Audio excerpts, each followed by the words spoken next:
जय श्री माता जी। आज के सामूहिक ध्यान सत्र में उपस्थित सभी सहयोगी भाई बहनों का हार्दिक स्वागत है। ध्यान की शुरुआत कुंडलिनी चढ़ा के बंधन लेते हुए करते हैं।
तीन महामंत्र और श्री गणेश मंत्र।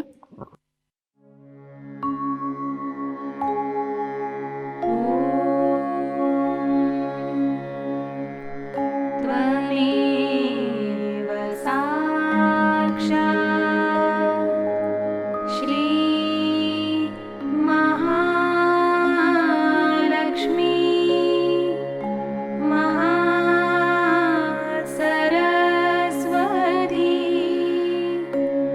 महामाया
परम पूज्य श्री माता जी, कृपा कर हमारा आत्म साक्षात्कार दृढ़ कीजिए और हमें निर्विचार और निर्विकल्प स्थिति प्रदान कीजिएगा।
इसी स्थिति में अब हम श्री माता जी की अमृतवाणी सुनते हैं। इस मनुष्य के अहंकार ने उसे इतनी ऊंची तक उतार दिया है कि वो भगवान के नाम पर हर तरह की बुराइयां कर। ऐसे तो आप देख ही रहे हैं कि हर मंदिर में आप जाइए तो वहां पर देवियों के मंदिरों में भूत नचाते हैं, बिल्कुल बेशर्म जैसे। उनको कुछ मालूम नहीं कि क्या हरकत आ सकती है। आज हम बहुत धर्म धर्म करके घूम रहे हैं, लेकिन धर्म का जो हाल है उधर तो किसी को ध्यान ही नहीं। अब धर्म को आप राजकारण में लाने से फायदा क्या, जब धर्म ही नहीं धर्म रहा। हर एक धर्म में, एक धर्म में बात हो तो आदमी बात करे कि ये खराब है कि वो खराब है। हर धर्म इस तरह से चल पड़ा। सो गणपति को जब आप लोग पूछते हैं तो आपको पता होना चाहिए आप सहयोगी हैं, आप योगी जन। ऋषि पंचम ऋषि और बड़े बड़े महान लोगों को भी जो मिला नहीं, वो आपको आज साधारण सर्व तौर पे मिला। सबको मिला, रास्ते पर लिया, सब कुछ पा लिया।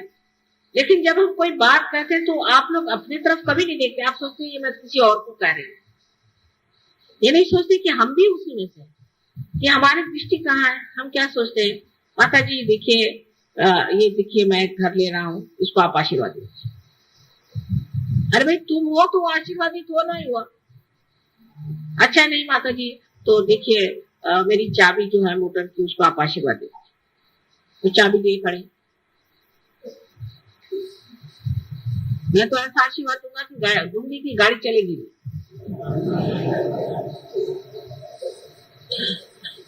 और फिर जबरदस्ती करना कि आप मेरे घर आओ, मेरे घर नहीं आओगे तो ये होगा। और वहां जाकर के सुनेंगे क्या कि मेरा बिजनेस ऐसा है, मेरा ऐसा है, मेरा वैसा।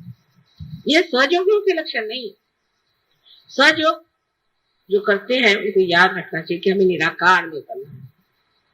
यानी आप निराकार नहीं होने वाले, साकार में रहते हुए ही निराकार के आप पूरी तरह से माध्यम बनने वाले हैं।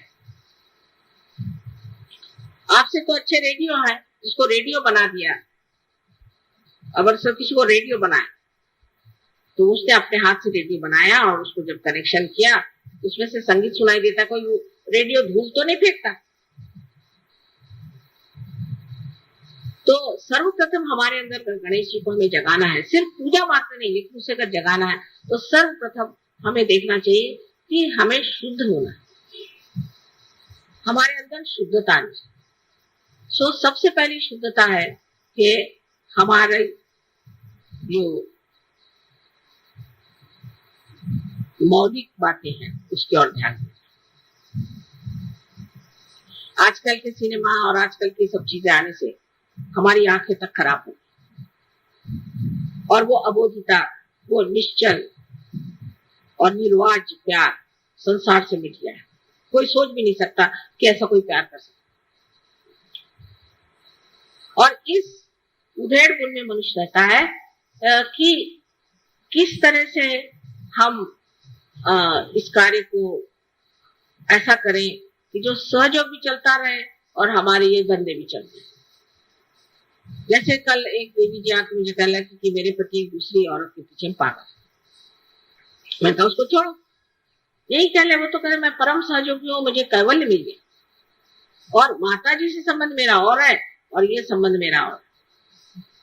मगर के ऊपर चढ़ के आप नाव में नहीं उतर सकते। और जो लोग इस तरह के कामों में और इस चीज में अभी भी उलझ रहे हैं, उनको उचित है कि वो सहयोग छोड़ के और हमें रिहाई दे और अपने से छुट्टी पाए, क्योंकि तो उनका जो होना है वो तो होगा ही, लेकिन सहयोग बेकार में बदनाम होगा। अभी भी अगर चित्त इस तरह से उलझता है तो समझ लेना चाहिए कि इसे कहते हैं कि बिल्कुल ही बुनियादी चीज, बेसिक्स आपने नहीं पाए हैं गणेश जी के बेसिक्स। जरा महाराष्ट्र में ये चीज कुछ अकल कम है लोगों को, औरतों के पीछे भागना कुछ समझ नहीं आता, ये कुछ अजीब चीज मानी जाती है। यहाँ कुछ बस अपने यही कहीं किसी से शादी हो जाए, चलो वही अपनी बीवी हो गई, इस तरह से वो आ जाता है। यहाँ पे औरतों का पागलपन नहीं है। और मैंने सुना कि साउथ इंडिया में भी बहुत है। एक कोई राजा थे, उनके सुनते हैं कि 12,000 पत्नियां, बड़े आश्चर्य की बात। और उनमें से कुछ तो पैदल चलती थी बेचारी, कुछ पालकी में चलती थी, कुछ घोड़े पर, कुछ हाथी पर। फिर उनको ये इच्छा हुई कि एक और औरत करनी चाहिए, तो उन्होंने उस औरत की कोशिश करी। जब उसके लिए कोशिश करी तो वो उसने मना कर दिया कि मुझे नहीं आप क्या इसमें शामिल होना। तो उन्होंने चढ़ाई कर दी। उस वक्त एक मुसलमान राजा वहां पर था, तुगलक। उसने उस चढ़ाई का मुंह तोड़ जवाब दिया और वो हार गया और उसकी 12,000 औरतें भी भाग गई। उसको एक औरत कठिन गई। हमारे सहयोगियों को भी समझना चाहिए कि हमें किस तरह से अपनी शक्ति को अपने अंदर पूर्णतया जीवित रखना चाहिए और किस तरह से हमें अपनी वर्जिनिटी पर, अपने कौमारी व्यवस्था पर, अपनी गौरी स्थिति पर बहुत गर्व होना चाहिए, क्योंकि यही स्त्री की शक्ति है। अगर यह स्त्री की शक्ति छिन जाती है तो फिर ऐसी स्त्री किसी काम की नहीं रह जाती, और इसीलिए ऐसी स्त्री को कोई पूछता भी नहीं और उसे मानता भी नहीं। हालांकि आजकल आप दुनिया में देखते हैं कि लोग जो है बहुसंख्य लोग जो है बहुसंख्य, ये लोग ऐसी औरतों को मानते हैं जो बिल्कुल मशहूर कहना चाहिए गंदगी से लबालब, जिनमें पवित्रता छुई भी नहीं। ये जो बहुसंख्य है, ये एक ही मार्ग से जा रहे हैं अपने नर्क की ओर। बहुसंख्य जाएंगे और वहां बहुसंख्यों का जो हाल होने वाला है वो मुझे आज ही दिखाई दे रहा है। बहरहाल आप बहुसंख्य नहीं, आप अल्पसंख्य और आपकी स्थिति और है। इसलिए जान लीजिए कि इस तरह के कामों में उलझना आपको बिल्कुल शोभा नहीं देगा। और अभी भी थोड़े थोड़े लोगों में मैं देखती हूँ चित्त इधर उधर बहुत। ये तो सबसे प्रथम चीज हमें जाननी चाहिए कि हमारी नैतिकता जो है, कम से कम हमारी नैतिकता ठीक होनी चाहिए। अब दूसरी जो चीज हिंदुस्तानियों में है, खास करके जो प्रदेश में छूटी है, उनका नैतिकता का बल कम है, लेकिन भौतिकता का बल वहां जबरदस्त है, क्योंकि उनको भौतिक चीजों में कोई दिलचस्पी नहीं, भौतिक चीज उनको कोई मनोरंजक नहीं लगती। पर हिंदुस्तानियों की तो आके हर एक दुकान में जब तक उसका सब एडवर्टीजमेंट पढ़ के वो न हो जाए तब तक उनको चैन नहीं आता है। हर पीछे मुड़ मुड़ के पढ़ेंगे हर एडवर्टीजमेंट, यहाँ क्या मिलता है, वहां क्या मिलता है, यहाँ क्या खरीदना, वहां क्या। और जब प्रदेश में भी ये जाते हैं तो बाजारी की धुन में रहते, बहुत शर्म आती। और जब यहाँ से भी प्रदेश में जाते हैं जो शादी वादी होके जाते हैं, वो तो इस कदर भौतिक लोग होते हैं कुछ समझ में नहीं आता कि इनकी भौतिकता क्या है। गणपतिपुणे में भी ऐसा दिखाई देता है कि लोग यानी है कि भाई साहब हमें एक चीज मिली है लेकिन अभी तक हमें ये चीज नहीं मिली तो ये भी दे दीजिए। कितना ऊंचा, सब पैर की ठोकर पे होना चाहिए। तब आपने कहीं अपनी आंख उस निराकार के ओर उठाई कि जहां सारी भौतिकता ठोकर पे। जब तक ये शान आपके अंदर नहीं आएगी तो आप कहाँ के सहयोगी हो सकते हैं। तुकाराम को देखिए, ठीक है आप जिस पोजीशन में है उसके तरह से रहिए। जैसे राजा जनक थे, राजा थे तो राजा बन के रहते थे, पर सब ठोकरों पे चीजें रखते थे। और जब तक आपके अंदर ये भौतिकता बंधी हुई है तो आपका पहला ही जो चरण है वो मंदिर में ही नहीं आ सकता। श्री गणेश ठीक है, माँ है वो देना चाहती है क्योंकि इसी तरह से तो मैं जता सकती हूँ कि आपको प्यार करती हूँ, लेकिन इसका मतलब नहीं कि मेरे लिए बहुत बड़ी चीज है। बहुत बार शब्दों से नहीं कहा जा सकता। मेरे कटाक्ष को आप समझ नहीं पाते, तब हो सकता है चीजों से ही मैं जाहिर करना चाहती हूँ कि मैं आपके साथ हूँ और आप मेरे साथ हैं, आप मेरे बच्चे हैं। लेकिन इसका मतलब नहीं कि आप पागलों जैसे भौतिकता पे लुटे रहे। और कभी कभी तो इतना कमाल होता है कि किसी को कोई चीज दे भी दो तो कहते साहब ये तो चीज मैं पहनती नहीं हूँ, मुझे ये चीज नहीं चाहिए, मुझे दूसरी चीज वैसी मैं पहनती। धन्य आप। अरे भाई शबरी के जिन्होंने झूठे बेर खाए, विदुर के घर जिन्होंने जाके साग खाया, ऐसे सब महान हमारे साथ लोग हैं और आपके सामने भी हैं, आपसे कोई छिपे नहीं। तब फिर इस तरह की बातें करना, ओछापन, छोटी चीज, अगर माने छोटी सी भी चीज देती तो वो बहुत ऊंची समझ के सर पे रखना। ये तक अगर आपको नहीं आता है तो आपकी सारी फैशन और आपके सब बेकार।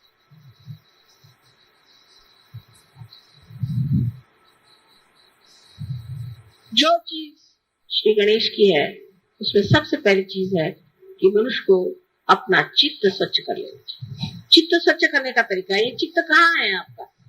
चित्त अगर परमात्मा में है तो शुद्ध है ही आप, क्योंकि चैतन्य आप में बह रहा है।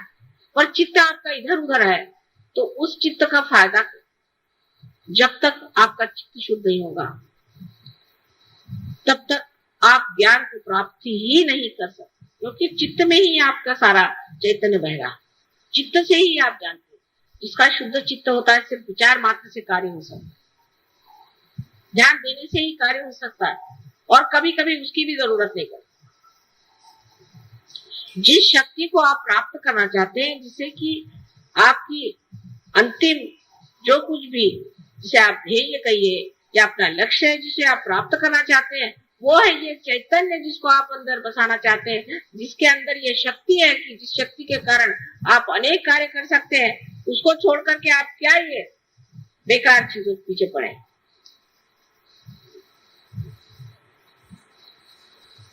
चित्त सारा इसमें रहेगा कि सहयोग में आने से हम कितने रुपए पैसे कमा सकते, नहीं तो क्या क्या चीज मार सकते। उससे जरा ऊंचे उठे तो इस पे चित्त रहेगा कि हम किस तरह से अपनी बीमारी ठीक कर लें। उसके बाद और चित्त उठा तो ज्यादा से ज्यादा ये कि माँ के दर्शन होने चाहिए।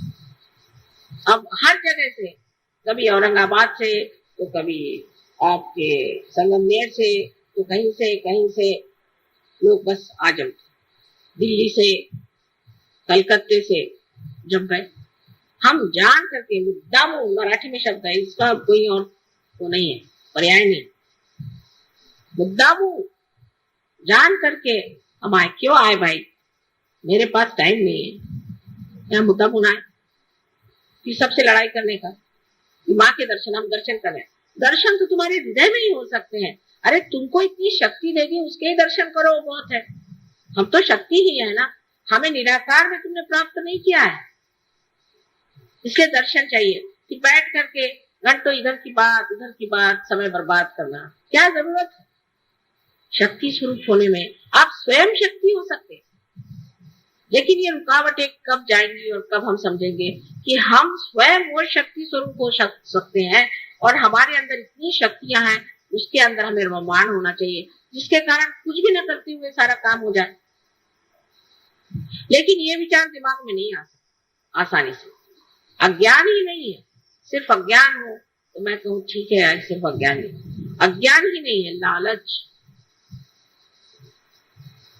जो जकड़े हुए हमें, और दूसरी ममता माया, ये मेरा लड़का, ये मेरा बेटा, ये मेरी बेटी। और जिस वक्त आप इसे सोचते हैं तब ये सोचना चाहिए कि हम माँ के भी तो बेटे हैं, उनकी भी तो बेटी हैं, और उनके ही हम आप बेटे हैं। सजोक्या में आने के बाद आपका जीवन बदल गया, आप दूसरे खानदान में चले गए, आपका घर बदल गया, आपका गोत्र बदल गया, आपकी जाति बदल गई, आपका धर्म बदल गया, आप पूरी तरह से बदल करके एक नए हो गए, नए मानव हो गए हैं। वो क्यों? क्योंकि आपकी माँ जो है उसने आपको जागृति दी, तो आप सब पूरी तरह से बदल गए। जैसे एक गणेश जी को बनाने से हमारे हजारों काम, करोड़ों काम हो जाते हैं, क्योंकि उनके अंदर पूर्णतया माँ पे ही श्रद्धा, माँ के ही लिए सब पूर्णतया शरणागत होने की स्थिति है। सो जब तक वो शुद्धता हमारे हृदय में नहीं आएगी, जब तक हमारे मन में हम उस शुद्धता को प्राप्त नहीं करेंगे, तब तक वो शरणागति आएगी नहीं। ये तो ऐसा ही है कि जब तक आप गंगा पर नहीं जाएंगे और उसमें गगरी नहीं डुबाएंगे और गगरी के अंदर अगर जगह नहीं होगी तो उसमें पानी कैसे आएगा? ये सीधा हिसाब।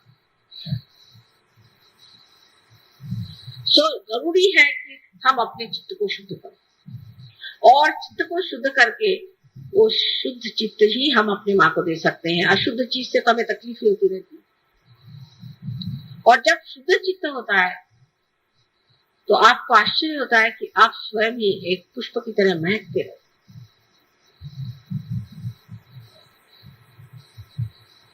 और आपको देख करके मैं भी बहुत प्रसन्न हो जाती हूँ। हाँ, क्या मेरा बेटा खड़ा हुआ है, क्या मेरी बेटी खड़ी है। और सब चीजों से मुझे प्रसन्न नहीं होता कि आप बड़े अच्छे कपड़े पहन के मेरे सामने खड़े हो जाएं, सूट बूट पहन के या बाल कटा के, मुंह में लिपस्टिक लगा के। उससे मुझे बिल्कुल प्रसन्नता नहीं होती, उल्टे मुझे लगता है ये जा रहे हैं, अब बस्ते से हट रहे। इस तरह की जो आधुनिकता है उसे प्राप्त कर लेना, गणेश के ओर से मुंह मोड़ लेना है। उसकी क्या जरूरत है? वो तो पुरातन है और हम भी बहुत ही पुरातन हैं। इसलिए अगर आप हमारे बेटे हैं और हमारी बेटियां हैं तो जिस संस्कृति को हम पुरातन मानते हैं उसी से आपको चलना होगा, रहना होगा। और इसका नजारा बहुत खराब दिखाई देता है। लोग बात हमसे खुद कहते हैं, जो फॉरेन के लोग हैं जिनको कि उनके समाज ही में अत्यावश्यक है, वो तक कहते हैं कि माँ तुम परमिशन दे दो तो हम लोग सब साड़ियां पहन के घूमेंगे, कुर्ते पजामे में पहन के घूमेंगे। लेकिन हमारे यहाँ उल्टा है। तो जो गणेश की संस्कृति है कि इस संस्कृति की अंतरतम जो स्थायी भाव है वो है सौंदर्य। अब आप देखिए, ऐसे तो वो बहुत मोटे हैं, उनके तोंद इतने बड़े हैं, महाकाय हैं, गणेश इतने मोटे दिखाई देते, लेकिन उनका सौंदर्य क्या है? किस चीज का आकर्षण है? लोकमान्य तिलक ने क्यों गणेश जी की मूर्ति को चुना? ऐसे तो महाराष्ट्र में विट्ठल विट्ठल ही लोग करते रहते सुबह से शाम तक, वहां से विट्ठल भी उठ गए। यहाँ तो विट्ठली की बीमारी है सब, तंबाकू खाकर। लेकिन क्यों लोकमान्य तिलक ने श्री गणेश को ही, और क्यों वही सारे सृष्टि की जितनी भी सुंदरता है उसे बनाते हैं? उनका कौन सा स्थायी भाव है जिसके बगैर श्री राम, श्री कृष्ण, ईसा मसीह या बुद्ध या कोई भी नहीं सौंदर्य में उतर सकते थे? वो कौन सा उनके अंदर भाव था? उनके अंदर वही बाल्य स्वभाव, एक बालक का स्वभाव, इसमें अबोधिता, इनोसेंस, पूरा इनोसेंस इसके अंदर भरा होता है। यही चीज जो है सबसे मोहक और सुंदर होती है, न कि आपकी चालाकी और आपका बनना ठनना। ये कोई मोहकता, ये तो 2 क्षण की बात है। एक मुंह पे लोग अच्छा बोलेंगे, पीठ पीछे बुरा कहेंगे, लेकिन जो अबोधिता श्री गणेश की है, वही सारे सौंदर्य की सृष्टि सारे संसार में।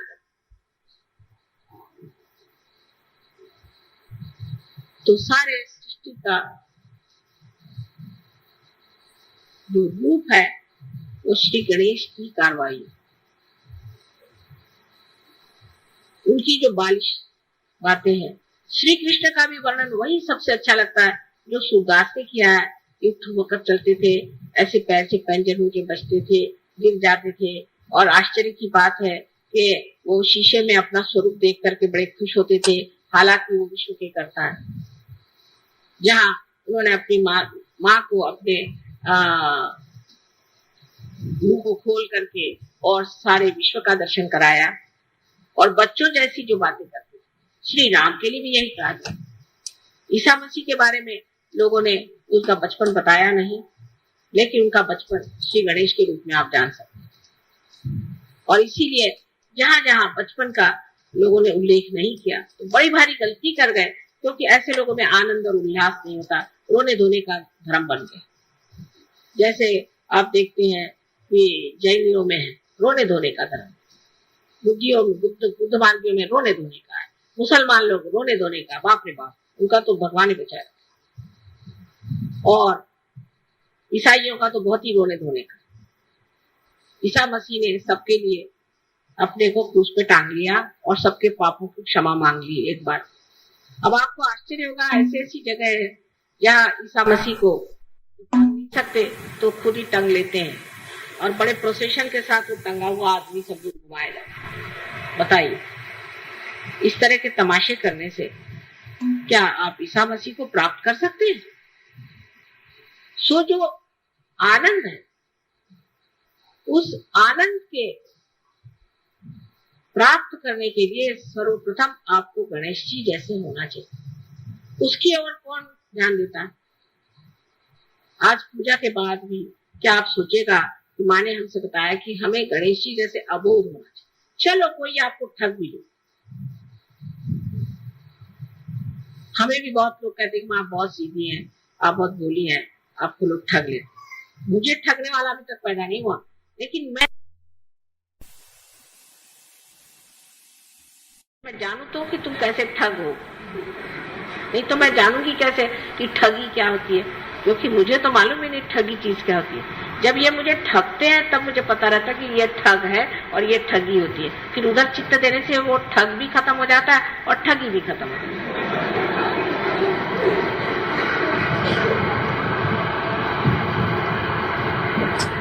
सो जरूरी है कि मनुष्य को उस भोलेपन स्वीकार करना चाहिए। शंकर के लिए भी यही कहा जाता है कि वो भोले, उनमें भोलापन है। कौन से ऐसी देवता है जिसमें भोलापन नहीं? देवी के लिए कहते हैं कि जिस वक्त उनको बहुत क्रोध आया और उन्होंने सारी सृष्टि का संहार करने का विचार कर दिया, बिल्कुल तंग आ, तब सब लोग ने हाहाकार मच गया कि जब माँ ही बिगड़ गई तो अब क्या होगा हमारा। और सबको लगा कि अब तो हम सर्वनाश हमेशा के लिए हो जाएगा और फिर से सृष्टि की रचना ही नहीं। उस वक्त शंकर जी को एक बात सूझी कि उन्हीं के बच्चे को उनके पैर के नीचे में डाल दिया पहले, कि तोड़ना है तो इसी बच्चे को तोड़ो।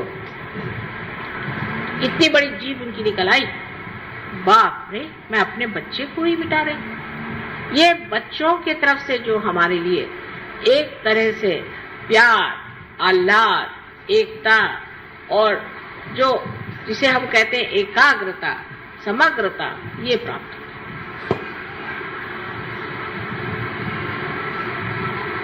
सबने कहा है कि बच्चों के कारण दुनिया एक हो जाती है। जब एक बच्चे पे आफत आती तो सब माँ बाप की आंखें उस बच्चे की ओर दौड़ती कि इस बच्चे को बचाओ, क्योंकि हम लोग विश्वव्यापी है एक तरह से, कि जो विश्वव्यापी सबसे बड़ी चीज है कि बच्चों को पनपने देना चाहिए। ये विश्वव्यापी शक्ति है और इसका एहसास, इसका अनुभव हम सबके अंदर है। इसलिए तो ईसा मसीह ने कहा कि तुमको अगर परमात्मा के साम्राज्य में जाना है तो छोटे बच्चों जैसे तुम्हें होना चाहिए। यही गणेश की पूजा है जहाँ की आप पे वो अबोधिता और उनका सहज नृत्य जो है, सहज झगड़ा जो है, सहज बातें जो है, कितनी सुंदर है। उसके हर एक जगह आपको दर्शन होते हैं और आप देखते हैं। पर उसमें अगर आपके अंदर ममत्व आ जाए, बच्चे में बिल्कुल ममत्व नहीं होता, आ जाएगा वो हर चीज को खेल बना लेगा। आप उनको एयरपोर्ट पे ले जाइए, वहां पर वो कुछ ढूंढ लेंगे, कूदने का हिसाब या दौड़ने का हिसाब या कुछ न कुछ वो खेल बना लेते, हर चीज उनके लिए लीला, और फिर उसे छोड़ भी देते, उससे अटैचमेंट नहीं, उसके साथ जुटापन नहीं है कि ये खेल मेरा है। जब ये हो जाता है तो सोचना चाहिए कि बच्चा जो है इसमें अभी बहुत बच्चापन नहीं रहा। जो बच्चा होगा वो तुमको चाहिए वो 3 बार ला के दे। कोई खेल खेल रहा है, छोड़ के भाग जाएगा दूसरा पे। उसको किसी के प्रति ये नहीं लगता है कि इससे हमें चिपकना चाहिए या कुछ रहना चाहिए। वो जो भोलापन है, उस भोलापन में जो एक चीज की न्यूनत्व है जो आप पे पूरी हो गई है कि उनको कोई ज्ञान नहीं, बगैर ज्ञान के भोलापन, लेकिन आपने ज्ञान को पाया है और उसका सरताज आपका भोलापन। इतने बड़े ज्ञान को प्राप्त करके भी अगर हमसे उस चीज की प्राप्ति नहीं हो सकती, उस गणेश की श्रद्धा और उसकी समर्पण शक्ति को हम प्राप्त नहीं कर सकते, तो बाकी सब करना तो व्यर्थ ही है। एक तरह से मेरे ख्याल से बिल्कुल ये कुछ मशीन की बात है। आए मंत्र कह डाले गणेश के, फिर ये क्या। मैं तो सोचती हूँ कि हर एक पूजा में इतने बार हम गणेश को पूछते हैं और कहते हैं ठीक है उनका मंत्र जरूर कहा करिए, लेकिन मेरे ख्याल से गौरी की पूजा नहीं ठीक रहेगी। वो चालना देती है, वो कुंडलिनी है, वो आपको उठाती है। गणेश को आप साकार ही में देख सकते हैं, अभी निराकार में देख नहीं पाते हैं, क्योंकि अभी तक आपने गौरी का संचालन नहीं किया और गौरी का आश्रय नहीं लिया। आप सिर्फ गणेश को देखना चाहते हैं।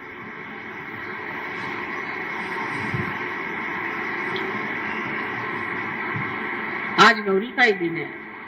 ऐसा कुछ इत्तेफाक है कि सहयोग में हमेशा सहूलियत से पूजा होती है, ये नहीं मुहूर्त पे नहीं होती, कुछ भी हो सहूलियत होनी चाहिए। अभी संडे का रोज होना चाहिए, नहीं तो सबको ये नहीं। और संडे के रोज में भी वो टाइम होना चाहिए जब सिनेमा नहीं। मैंने आज तक कोई संडे को सिनेमा ही नहीं देखा, समझ में नहीं आता कि मुझे उसमें सिनेमा होता है कि नहीं होता है। और संडे को सिनेमा होता है, इसलिए पूजा सवेरे ही रखना अच्छा है और माँ जल्दी आप खत्म करना, क्योंकि उधर सिनेमा का टाइम हो जाएगा। ये अगर हमारी स्थिति है तो क्या फायदा है गणेश जी की पूजा करने से। अगर हमारा चित्त ऐसी ही चीजों में उलझा हुआ है तो आप लोग ये समझ लीजिए कि इसका कोई इलाज हम नहीं कर सकते, इसका कोई इलाज नहीं। सो चित्त को जो है हर समय आपको देखते रहना चाहिए कि इसमें कौन से विचार खड़े हो रहे हैं। इस पर नामदेव ने कहा हुआ है कि जैसे एक छोटा बच्चा हाथ में पतंग की डोरी लिए हुए सबसे बात कर रहा है, खेल रहा है और हंस रहा है, मजाक कर रहा है, लेकिन उसका चित्त पूरा उस पतंग की ओर है, उसी प्रकार एक योगी जन को अपना चित्त पूरा उस पतंग पे रखना चाहिए, अपनी आत्मा की। नहीं तो ये सारी शक्तियां जो दी भी हैं उनकी कोई पूर्ति नहीं हो सकती, उसका कोई प्रादुर्भाव हो नहीं सकता, कोई स्फोट नहीं हो सकता। लोग बहुत से पूछते हैं कि माँ क्यों ऐसा होता है।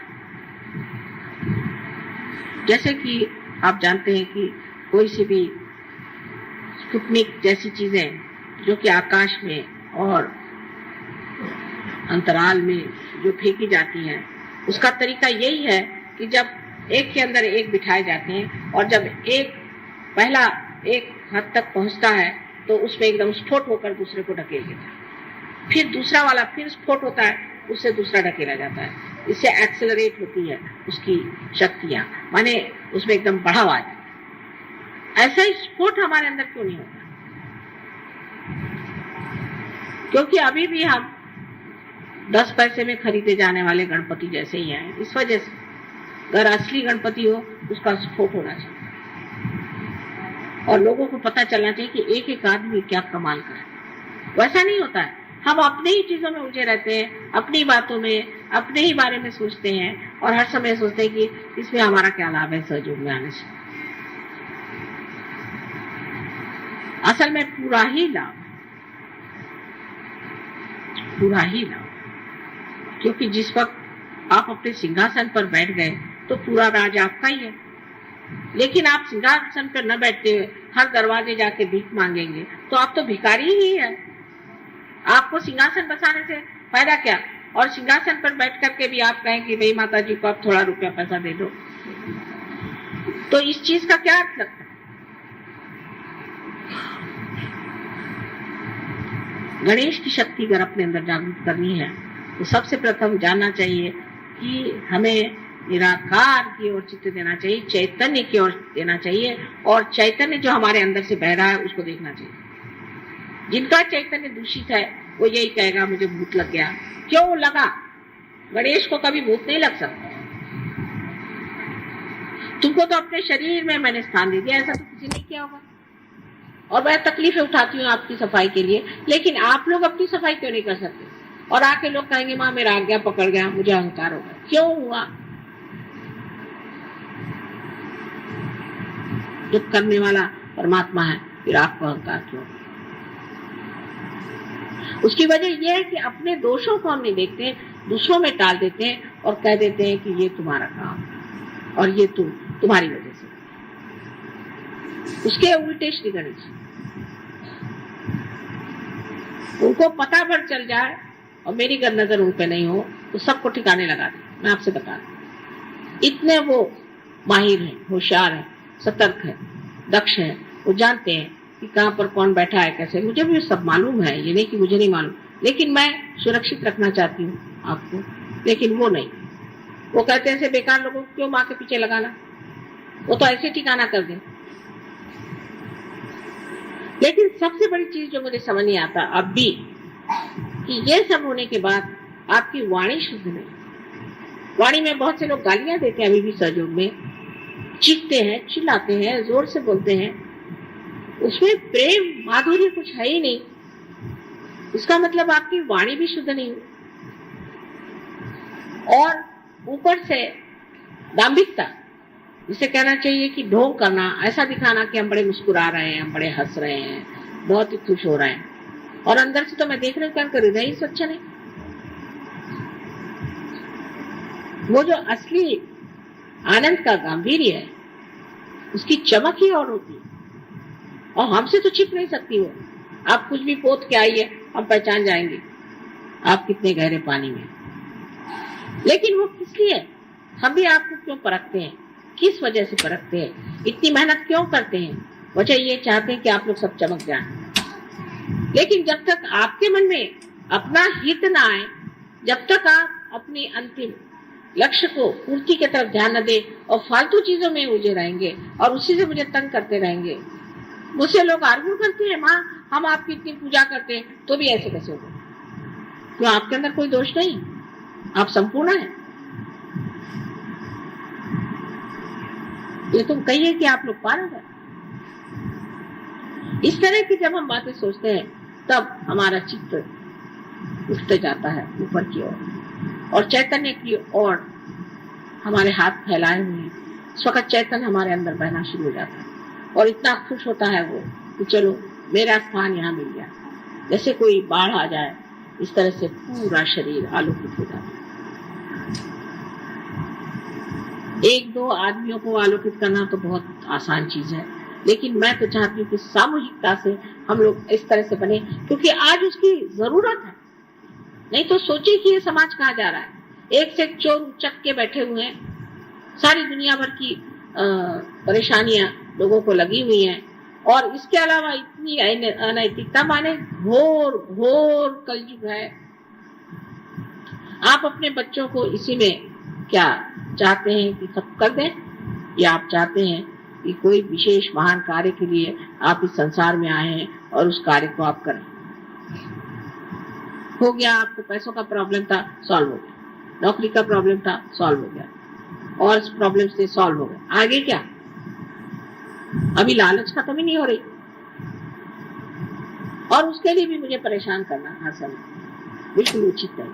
सिर्फ मुझसे प्रश्न सहयोग पे ही करने चाहिए, और कोई सा भी दूसरा प्रश्न करना गलत है, और वो भी प्रश्न बेकार में जानने के लिए बहुत सारी बातें करने की जरूरत नहीं, शांति में ही पूछने से अपने आप आपको उत्तर आ जाए।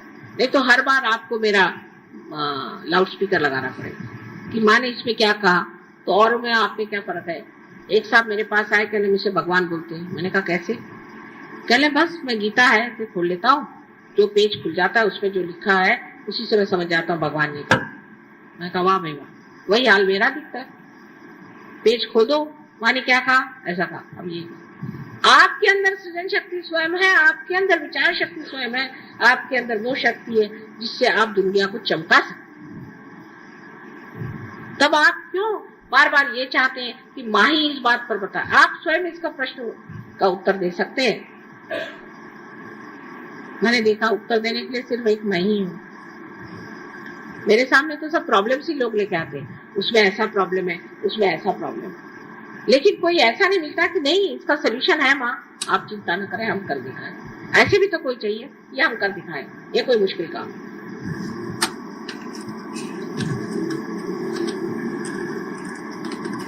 हर आदमी को जानना चाहिए कि जो भी चीज जिसे आज हम कह रहे हैं भौतिकता, साकार या कोई भी चीज कह रहे हैं, उसमें सिर्फ शक्ति का संचार होते ही वो चीज कुछ और ही हो जाती। जैसे ये चीज बेकार है, इसमें जैसे शक्ति का संचार हो गया, आप लोग मुझे सुन रहे हैं। इसी प्रकार कोई सी भी चीज जिसे हम कहते हैं कि जो व्यर्थ है, उसमें शक्ति का संचार होते ही वो कमाल की हो जाती है। आपको अपने बच्चों से प्यार है, अच्छा उनमें शक्ति का संचार करो, वो बच्चे कमाल के हो जाएंगे, हो ही जाएंगे। अगर आपको अपने घर से प्यार है, चलो उसमें शक्ति का संचार करो, मंदिर हो जाएगा। आपकी बुद्धि में अगर कोई दोष है या आपको हर समय सवालात बहुत आप दिमाग में लाते हैं, अपने उसमें शक्ति का संचार करो, सब चीज का उत्तर आपके सामने आ जाएगा। आपको मुझसे पूछने की जरूरत क्या? सबसे तो बड़ा ज्ञानेश्वर जी को अगर उनकी किताबें पढ़े तो आश्चर्य लगता है, कभी उन्होंने मुझे साकार स्वरूप देखा नहीं, लेकिन उन्होंने उस शक्ति को बर दिया जो उन्हें दी थी, और उस शक्ति के स्वरूप उन्होंने क्या कैसे कहा चीजें रखी।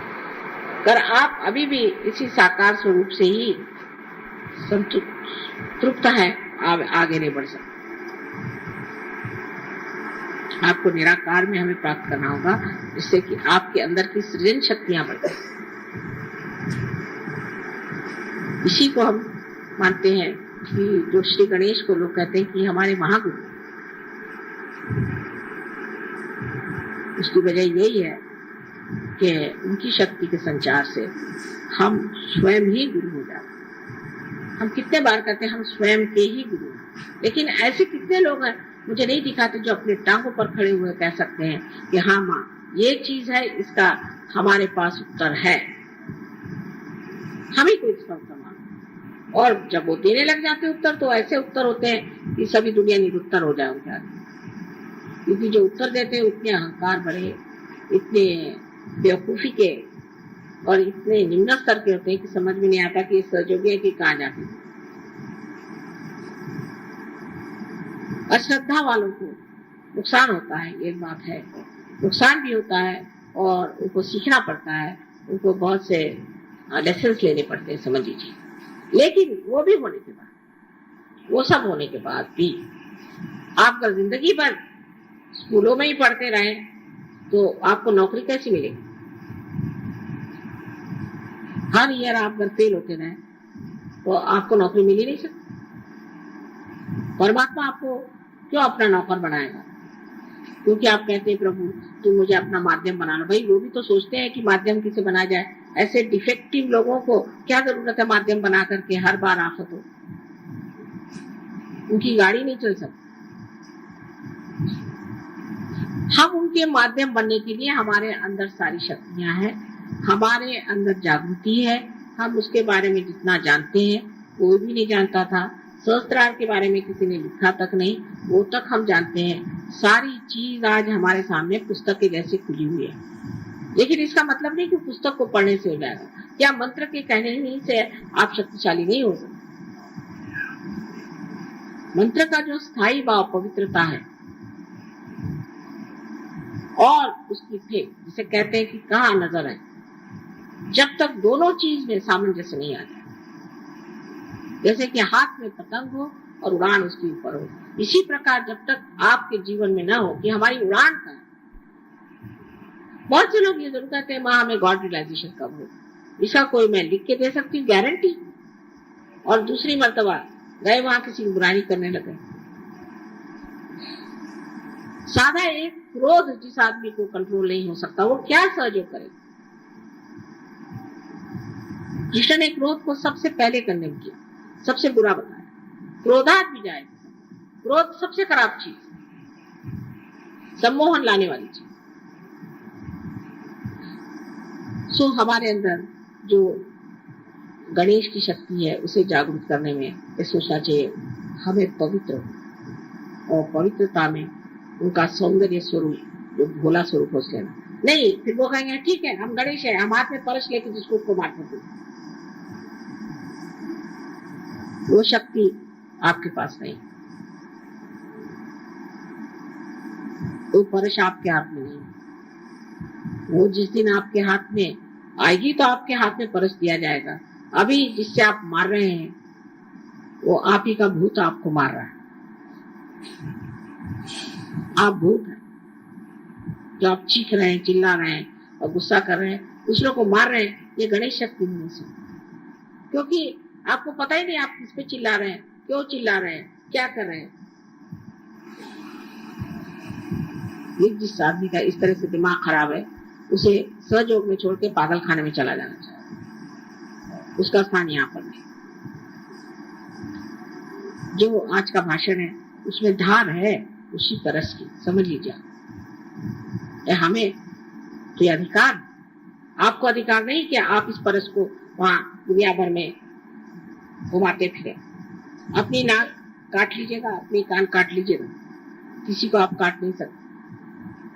सहयोग में जो भी आदमी ऐसा होता उस पर दुनिया थूकती है, हंसती है, मजाक करती है, पीठ पीछे उसकी निंदा करती, और ऐसे लोग सहयोग से बहुत जल्दी घाट उतर जाते हैं।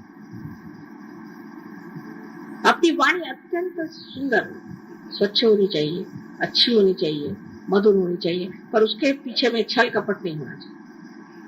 जैसे बिजनेस वाले, भाई बहुत अच्छे आप आइए, पान खाइए, फलाना खाइए और जेब खाली करके जाइए।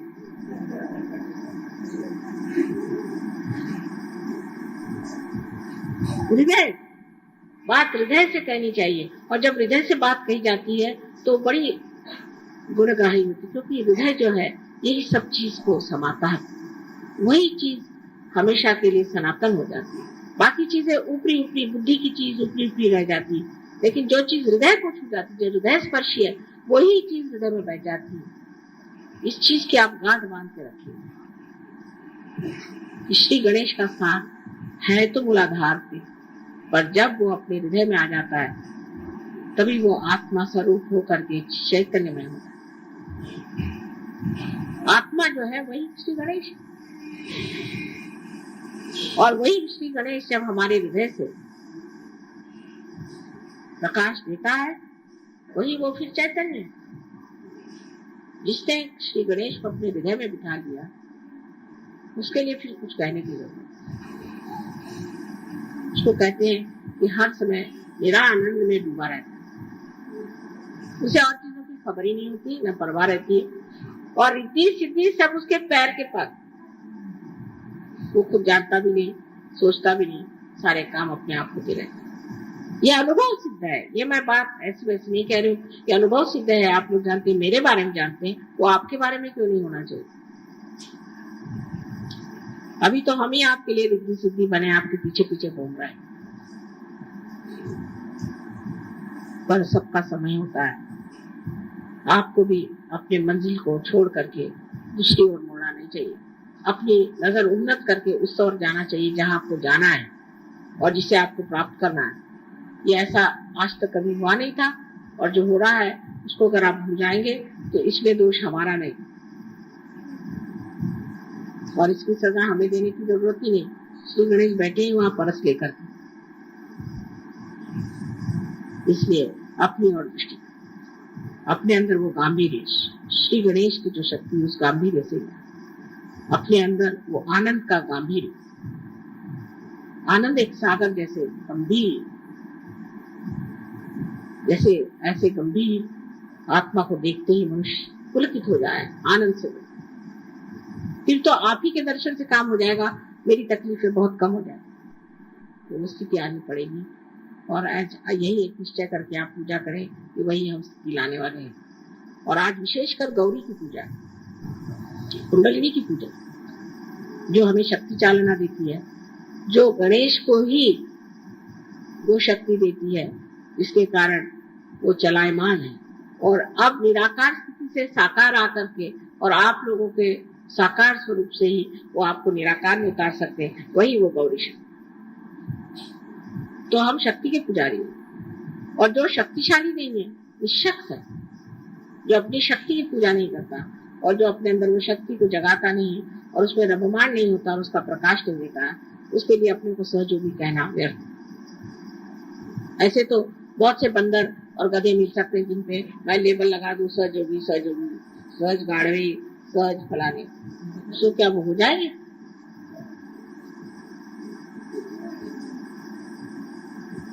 तो ये लेबल लगाने की बात नहीं है, अंदर की बात है, अंतरतम की हृदय की बात है। इसको हृदय से प्राप्त करना चाहिए, हृदय में उतरना चाहिए। और जितनी भी समाज में, राजकारण में, बाह्य में, बाहरी बातें हैं, उनको अपने अंदर नहीं घुसा देना चाहिए, क्योंकि सब लोग ऐसा करते हैं इसलिए हम भी ऐसा करते हैं। ये सहयोग है, इसमें आपकी अपना व्यक्तित्व है, ये नहीं कि अपनी इंडिविजुअलिटी है, व्यक्तिगत नहीं है, व्यक्तित्व है, हमारी पर्सनालिटी है, हम सहयोगी हैं। हम क्यों लोग दुनिया करती है इसलिए हम क्यों करें, हम उसे नहीं करने वाले।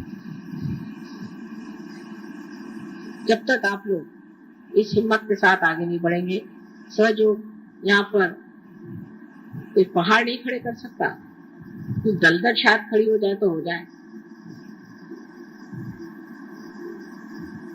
माँ के मंसूबे बहुत है और मेहनत भी बहुत की हमने, कुछ मेहनत पे कमी नहीं की, लेकिन अब चाहते हैं कि आप लोग इधर ध्यान दें और अपने को समाधान में रखें।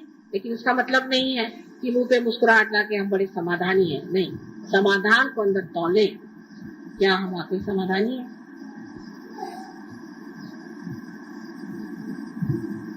आशा है आप लोग सब पूरी तरह से ध्यान करेंगे और ध्यान की ओर अपना पूरा सर्वस्व लगाएं,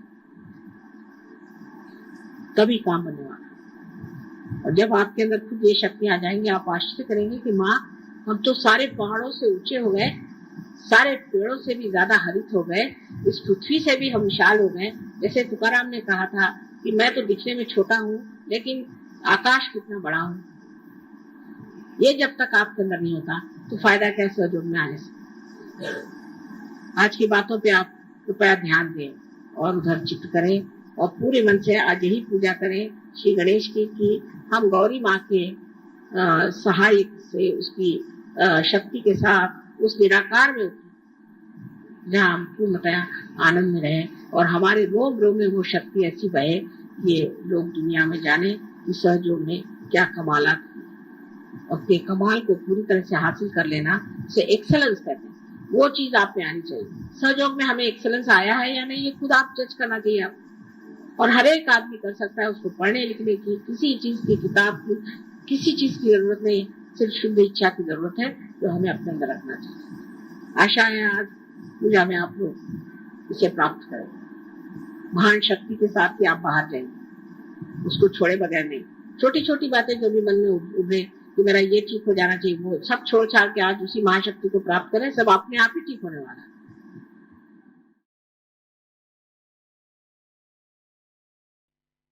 अब हम निःशब्द ध्यान में चले जाएंगे।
दोनों हाथ जोड़ के श्री माता जी के प्रति आभार व्यक्त करते हैं और प्रार्थनाएं अर्पित करते हैं।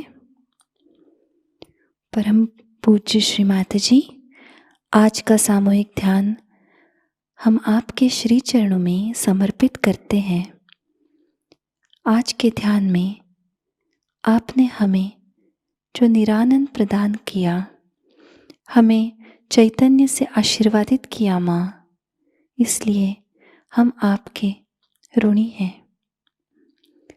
संपूर्ण विश्व में विश्व निर्मल धर्म प्रस्थापित करने हेतु कृपा कर हमें सहज योग प्रचार प्रसार का शुद्ध एवं प्रभावी माध्यम बनाइएगा। हमारी सभी प्रार्थनाओं का स्वीकार कर हमें आशीर्वादित करने की कृपा कीजिए माँ। जय श्री माता जी। सामूहिक बंधन लेते हैं।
आज का ध्यान केंद्र संपन्न होता है।